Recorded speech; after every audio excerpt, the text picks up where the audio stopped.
Imagine raising a child, pouring every ounce of your love, only to one day receive a text that cuts like a knife. Please don't reach out anymore. That's the message I got from my son, the boy I thought I knew better than anyone. But instead of begging or breaking down, I chose a path no one saw coming. And what followed changed everything. My name is Margaret, and for most of my life, my identity revolved around being a mother. I raised my son with every ounce of love I had. After my husband passed when our boy was just 10, it was the two of us against the world. I worked 2 jobs, skipped meals, and sacrificed sleep to make sure he had the opportunities I never had. He was my pride. I watched him graduate college, land a good job, and eventually marry. I told myself this was the reward for all those lonely nights when I was exhausted, but still stayed up to help him with homework. But lately, I felt him slipping away. Phone calls grew shorter, visits less frequent. When his wife entered the picture, I noticed a distance forming, not hostile, but cold. I brushed it off at first, thinking newlyweds needed space. Still, a mother feels things. I never imagined the bond I thought unbreakable could be severed with a single message. I never thought the boy who once clung to my hand would one day ask me not to reach out at all. That text didn't just break my heart. It shattered the foundation of my entire world. Looking back, the signs were there long before the text arrived. Phone calls that used to last an hour dwindled to 5 minutes. When I visited their home, my daughter-in-law would plaster on a polite smile, but her body language told another story. She kept glancing at the clock, making excuses to leave the room, almost as if my presence was a burden. One Thanksgiving, she forgot to tell me about a change in dinner plans. I showed up 2 hours early to an empty kitchen, holding my pumpkin pie like a fool. My son apologized later, but his tone carried more annoyance than sincerity. I swallowed the hurt and told myself, it's fine, they're young, they're busy. The last time I tried to hug him, he stiffened. It was such a small thing, but to a mother, it feels like the earth shifting under your feet. I should have asked him directly what was wrong, but fear held me back. Fear that his answer would confirm what I didn't want to admit, that I was being pushed out of the life I helped build for him. I ignored the truth because denial was easier than heartbreak. But denial doesn't stop what's coming. Sundays used to be our tradition. For years, he would stop by for dinner, sometimes bringing laundry, sometimes just his appetite. After his marriage, those Sundays faded. At first once a month, then every few months, then nothing. I would cook anyway, setting an extra plate, pretending he might drop by. My neighbors thought it was sweet. They didn't see me scraping untouched food into the trash at midnight, whispering prayers that next week would be different. The holidays hurt the most. One Christmas, I mailed him a hand-knitted sweater and received nothing but a 2-word text. Thanks, Mom. No call. No photo of him wearing it. Just silence. I cried into the wrapping paper, wondering how love could feel so one-sided. Friends told me, that's just how kids are these days. But no, this wasn't about being busy or modern. This was a wedge, being driven deeper with every ignored call and declined invitation. I started to wonder if my daughter-in-law was the one tightening that wedge, whispering reasons to keep me at arm's length. But accusing her in my mind didn't solve anything. It only deepened the ache in my chest. It was a Tuesday afternoon, the kind where the world feels painfully ordinary. I was folding laundry when my phone buzzed. Seeing his name flash on the screen always gave me a thrill of relief. Finally, he's reaching out, I thought. But when I opened it, my knees buckled. The message was short, almost clinical. Mom, we need space. Please don't reach out anymore at all. I read it once, twice, 10 times. My vision blurred, the words dancing cruelly. My hands trembled so badly I dropped the phone on the floor. I picked it up again, hoping I'd misread. But no, it was there, black letters on a glowing screen. It wasn't just what the message said. It was how final it sounded. At all. Those 2 words cut the deepest. They didn't leave room for hope. No. For now. No. Until things settle. Just a slammed door. I sat down on the laundry pile and sobbed like I hadn't since the day my husband died. Except this grief felt sharper, because this time the person I lost was still alive, choosing to walk away. The hours after the text blurred together. I stared at my phone, waiting for another message, some sign that it was a mistake. None came. My hands kept drafting replies. Did I do something wrong? Please talk to me. I love you. But I deleted every one of them. By evening, my chest felt tight, like I couldn't breathe. Memories attacked me in waves, his little hand clutching mine on his first day of school, his teenage grin when he got his driver's license, the tears in his eyes when he hugged me after graduation. How could all of that lead to this? I didn't sleep that night. I walked from room to room, picking up old photographs, pressing them to my chest. I prayed out loud, asking God why my son would abandon me. Was I too controlling? Too needy? Or had I simply outlived my usefulness? By morning, my eyes were swollen, my body aching. The only thing louder than the silence was the question that wouldn't leave me. What did I do to deserve this? The next day, I forced myself to call my oldest friend, Diane. The moment she heard my voice, she asked what was wrong. I broke down, reading the message aloud through sobs. Diane was furious on my behalf. That's cruel, Margaret. No child should treat their mother like that. You've given him everything. Her words were meant to comfort, but they also stoked the guilt smoldering inside me. I admitted the truth. Maybe I smothered him. Maybe I leaned on him too much after his father died. Diane cut me off. Stop. You were a mother who did her best. Don't you dare blame yourself for his ingratitude. Her anger gave me a strange comfort, a validation I couldn't give myself. Still, I felt hollow. Talking didn't erase the ache. It didn't change the fact that I was now a mother with no son willing to speak to her, but that conversation planted the first seed of resolve. If he wanted space, I would give it, but I wouldn't disappear. I would find another way to exist without begging for scraps of affection. The temptation to respond nearly broke me. Every hour my fingers hovered over the keyboard, aching to write something, anything. But I remembered Diane's words. Don't beg for love that should be freely given. So I did nothing. I let the silence settle, even though it felt like swallowing glass. It wasn't weakness. It was my first act of strength. If my son thought I would chase after him, he was wrong. Instead, I began journaling my pain, pouring every unsent word onto paper. Each entry became both a wound and a stitch, binding me together even as I unraveled. For the first time, I asked myself a question I never had before. If my identity isn't just his mother, then who am I? That question terrified me, but it also lit a spark, because maybe, just maybe, the end of his love wouldn't mean the end of me. The first week after the message felt like walking through fog. My phone, once my lifeline, became my enemy. Every buzz from spam or a friend's group chat twisted my heart into knots, hoping it was him. It never was. The house was unbearably quiet. I had lived alone for years, since my husband passed, but this silence was different. It carried rejection.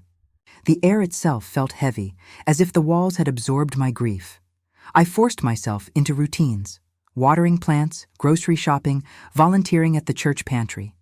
But no matter what I did, the thought lingered. My son doesn't want me in his life. That sentence replayed like a cruel mantra. Neighbors noticed my hollow expression. Are you feeling all right? They'd ask kindly. I nodded, forcing smiles, terrified of telling the truth. Shame wrapped around me like chains. After all, who wants to admit their own child has cast them aside? The hardest part was the evenings. Dinner for one. An empty chair across the table. Memories of laughter that once filled the room now taunted me. I thought I'd prepared for loneliness after widowhood, but nothing could have prepared me for being unwanted by the very person I loved most. I began to realize this wasn't just about him needing space. It was about someone else pulling the strings, his wife. From the moment she entered his life, subtle changes started. He stopped calling me Mom as warmly, started saying Margaret more often. Like a formal distance was required. She always looked at me like I was intruding. Like my presence in their home was temporary, tolerated. I once overheard her telling him, "We need boundaries. She can't always be around." It stung, but I convinced myself she'd soften with time. Instead, she grew sharper, and my son followed her lead. The text he sent carried her fingerprints. The phrasing, the coldness. It wasn't his voice. My son was kind, thoughtful. He'd never cut ties so brutally on his own. No, this was crafted. Realizing that nearly broke me again. Because if I was right, then he wasn't just stepping away. He was choosing her world over mine. And I had no place in that world. I sat by the window that night, staring into the dark street, wondering how long a mother could survive being erased from her child's life. Nights became the worst enemy. I would lie in bed staring at the ceiling, replaying his text over and over. Sometimes I convinced myself it was a mistake, that he'd call the next morning and say, "Mom, I didn't mean it." Other times, I spiraled into self-blame, cataloging every moment I might have annoyed him. At 2 or 3 in the morning, I'd wander into the kitchen making tea I never drank just to occupy the silence. The ticking clock echoed too loudly, reminding me of each passing hour I wasn't part of his life. I tried prayer, but even my words to God felt hollow. "Why would you give me a child just to take him away like this?" I whispered one night, clutching the worn Bible that once gave me strength. Sleep came in short bursts filled with restless dreams, my son as a little boy, reaching out, only to turn away at the last second. I woke each time with tears streaming down my cheeks. I began to dread nighttime, knowing it would bring only shadows, silence, and a grief that had nowhere to go. One Saturday, I bumped into an old acquaintance at the grocery store. She smiled warmly and asked, "Did you go to your son's barbecue last weekend?" "It looked so lovely on Facebook." I froze. My son hadn't told me about any barbecue. I hadn't been invited. My chest tightened, but I forced a smile, muttering something about being busy. Inside, though, my heart sank deeper. That night, curiosity and pain pushed me to open Facebook. There it was, photos of him, his wife, their friends, laughing, smiling, living, a family gathering where I no longer belonged. Not even a text, not even a mention. Scrolling through those images was like reopening a wound. He didn't just want space. He was building a life where I had no place. For the first time, I whispered the unthinkable. Maybe I've already lost him for good. The weight of everything finally broke me one afternoon. I was dusting the shelves when I found an old framed drawing my son had made in kindergarten. Crayon scribbles of a stick figure family, him, me, and his father. Above it, he had scrawled in crooked letters, "I love you, Mom." I sank to the floor, clutching that drawing to my chest, sobbing so violently I could barely breathe. The sound echoed through the empty house, raw and animal-like. For hours I stayed there, rocking back and forth. My body ached, my eyes burned, but the pain wouldn't let up. The cruel irony gnawed at me. How could the same child who once adored me now erase me like I never existed? By evening, exhaustion swallowed me. I crawled into bed with the drawing still in my hands. For the first time, I wondered if maybe my role as a mother had expired, and I was just too stubborn to accept it. The next day, Diane showed up at my door unannounced. One look at me, red eyes, messy hair, and she marched inside without a word. She made tea, sat across from me, and said firmly, "You can't keep living like this." I tried to explain, to justify my pain, but she cut me off. "Margaret, your son is an adult. If he's letting someone push you out, that's his choice. And you can't beg your way back into his life. You'll only lose yourself in the process." Her words stung. I wanted comfort, not confrontation. But deep down, I knew she was right. I couldn't control his choices, only mine. Diane leaned forward, gripping my hand. "You raised him. You did your part. Now you have to start living for you." It was the first time someone suggested I could have an identity outside of motherhood. The thought felt foreign. But strangely, a spark of possibility flickered. That night, I sat at my desk and opened my journal again. But this time I didn't write about loss. I wrote about me, my dreams, my regrets, the life I once imagined but never pursued. The tears still came, but they felt different. Less like drowning, more like cleansing. For the first time, I considered that maybe this wasn't the end of my story. Maybe it was the painful beginning of a new chapter. I didn't know what that chapter looked like yet. All I knew was this: I couldn't keep begging for scraps of affection. I couldn't keep letting my worth hinge on whether my son wanted me in his life. As the clock struck midnight, I closed the journal and whispered to myself, "If he doesn't want me, I'll learn to want myself. It wasn't a solution. It wasn't forgiveness, but it was a start. It started with a phone call from my cousin, Linda. She hesitated before saying, "Margaret, I don't want to upset you, but I've heard something." My heart thumped. She explained that during a neighborhood dinner, someone mentioned how my son's wife often complained about me. She called me overbearing and clingy, saying I refused to let them live their lives. I felt sick. Was this what she was telling people? That I was some suffocating mother? After the call, I sat motionless. Suddenly, his text, "We need space," made sense. Maybe this wasn't his voice at all. Maybe it was hers, feeding him poison. The realization was both crushing and clarifying. I wasn't just fighting my son's silence. I was fighting someone else's story about me. Determined, I sent a short message. "I love you. I'll always be here. No questions, no pressure. Just love," but there was no reply. Hours turned to days, days into weeks. My phone remained a cold, silent wall. Every time it buzzed, hope surged, only to collapse when it was just a bill reminder or a spam call. The absence of response was worse than anger. Anger at least meant I mattered. Silence meant I didn't exist. I realized he had built a wall so tall and impenetrable that no gentle word of mine could climb over it. Fate intervened in the most unexpected place, the farmer's market. I turned a corner and nearly collided with my daughter-in-law. Her smile faltered instantly. "Well," she muttered, "this is awkward." I forced calmness into my voice. "I'd just like to know why you've shut me out." She crossed her arms, her eyes sharp. "Because you make everything about you. We need space to be our own family."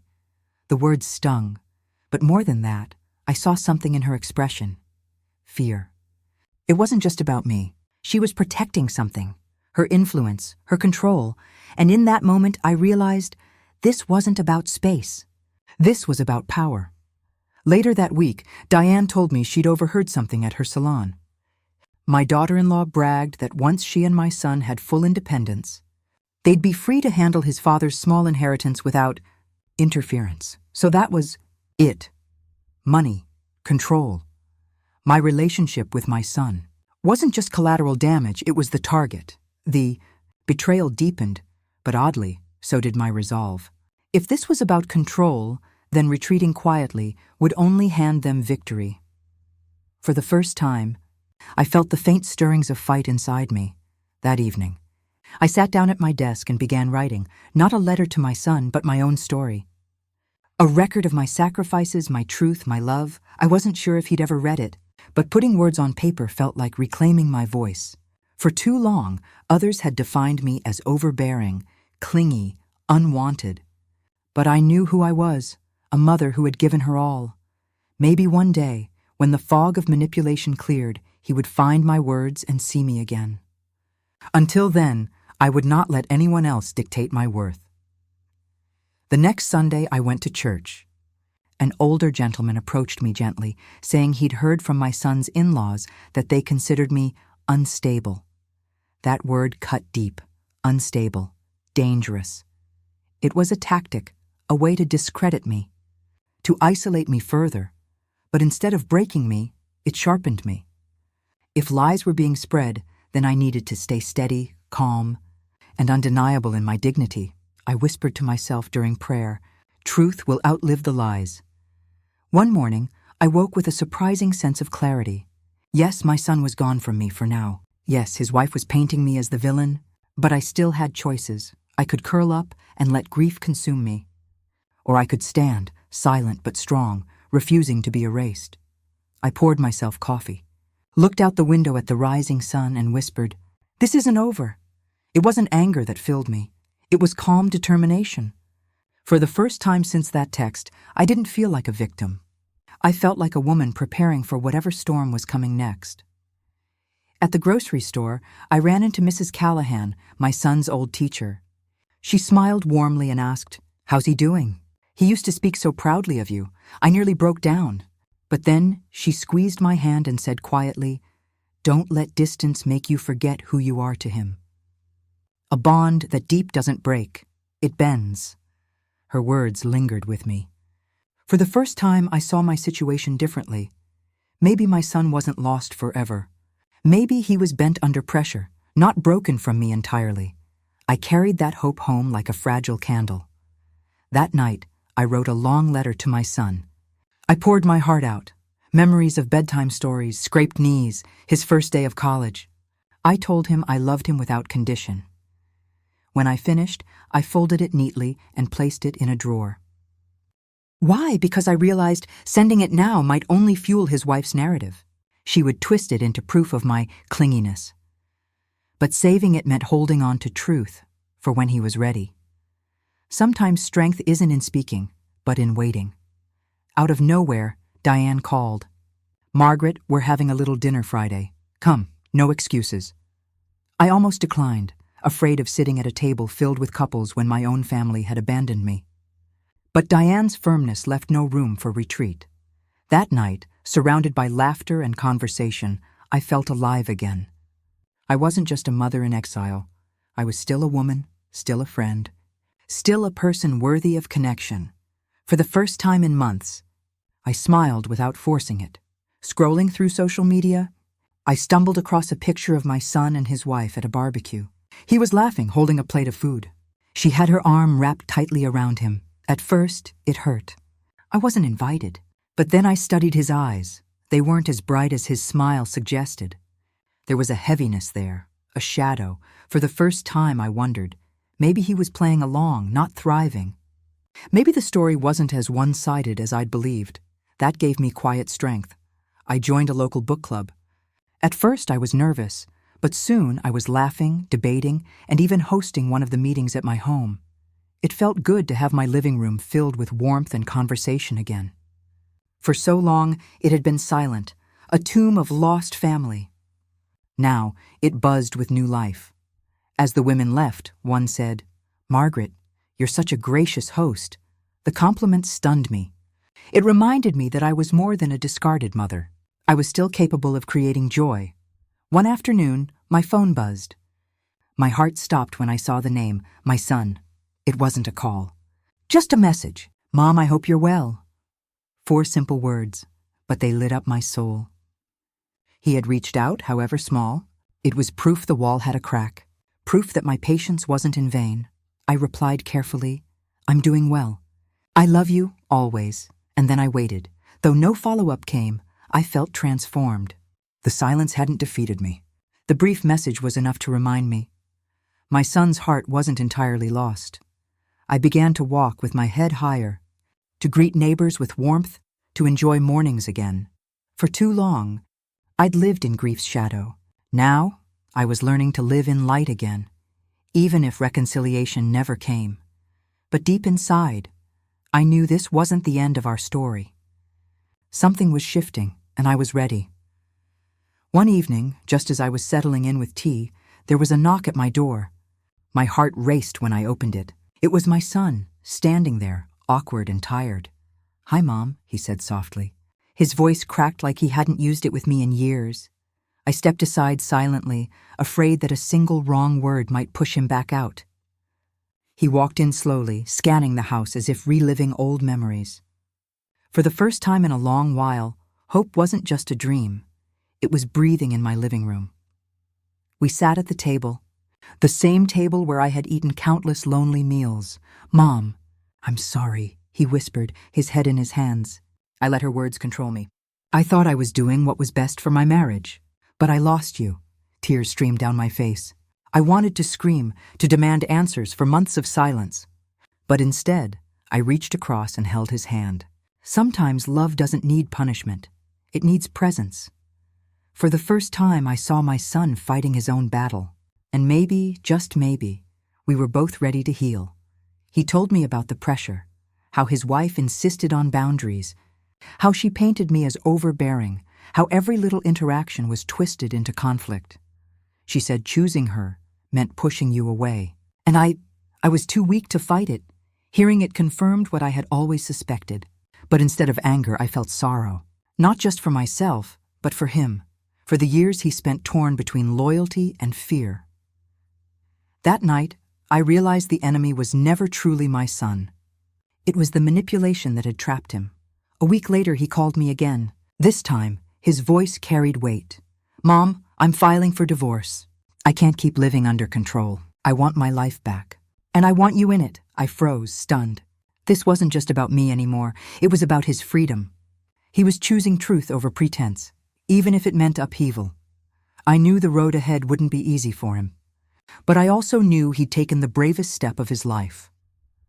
Our reconciliation didn't happen overnight. At first, conversations were careful, filled with pauses and hesitations. But slowly, laughter began to slip in again. We cooked dinner together one evening, and he said, "This feels like old times." My heart nearly burst. Trust is like a cracked vase. It takes time, patience, and gentle hands to mend. Piece by piece, we began gluing ours back together. And with every meal, every shared story, every quiet hug, we moved closer to being mother and son again.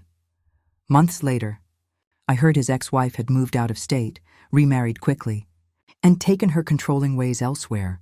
The woman who had tried to erase me from his life was gone. But the scars she left were real. My son admitted, "I lost years with you I can't get back." I smiled softly. We can't rewrite the past, but we can live the future differently. In that moment, I realized forgiveness wasn't about excusing pain. It was about freeing ourselves from it. On my birthday, my son surprised me with a gathering at my house. Friends, neighbors, even his close colleagues were there. As he stood to make a toast, his voice shook. "To the strongest woman I know, my mother. I almost lost her, but I thank God I found my way back." Applause filled the room, but I only saw him. In that moment, I wasn't the mother left behind. I was the mother restored, the bond unbroken, and I knew, no matter what came next, love had won.